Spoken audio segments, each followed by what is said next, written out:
Why is ancient polar symbolism difficult to understand today? Imagine trying to read a story written in a language no longer spoken, with symbols that no longer have clear meanings. That's what it's like to interpret ancient polar symbolism today. These symbols come from the cultures of indigenous peoples like the Inuit, Yupik, Sami, and Chukchi. They lived in the Arctic and subarctic regions, where survival depended on a close relationship with the environment and its animals. Their symbols weren't just pictures, they were woven into their spiritual beliefs, social roles, and ways of life. Because these symbols are so tied to their specific worldviews, it's hard for outsiders to fully understand them now. One big reason is that much of this knowledge was passed down orally. These stories, rituals, and symbols weren't written down in books. Instead, they were shared through generations by word of mouth. When these communities faced colonization or cultural disruption, much of that knowledge was lost or changed. Without written records, outsiders find it tough to grasp the full meaning behind these symbols. Another factor is the environment itself. Polar symbolism often involves animals like the polar bear, which was seen as a divine being or ancestor. These animals weren't just creatures, they represented strength, endurance, and transformation. To understand these symbols, you need to have experienced or at least deeply appreciated the harsh Arctic environment.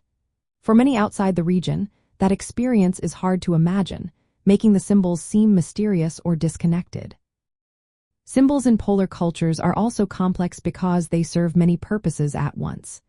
A single symbol might stand for a spiritual being, a natural force, and a social role all in one.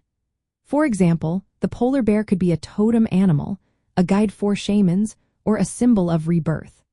Understanding this layered meaning requires knowledge of the entire cultural and spiritual context, which outsiders often don't have.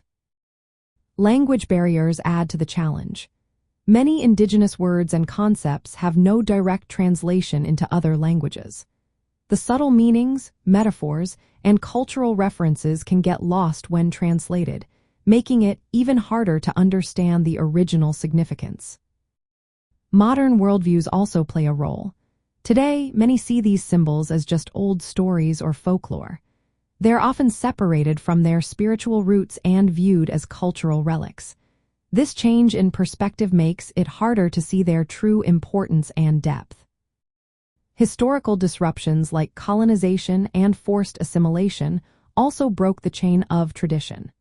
Many indigenous communities couldn't pass down their knowledge freely, leading to gaps and misunderstandings about their symbols and stories. In the polar regions, where the environment shapes every part of life, these symbols reflected a worldview that sees humans, animals, and nature as deeply connected. Without experiencing this way of life firsthand, outsiders find it difficult to interpret these symbols correctly.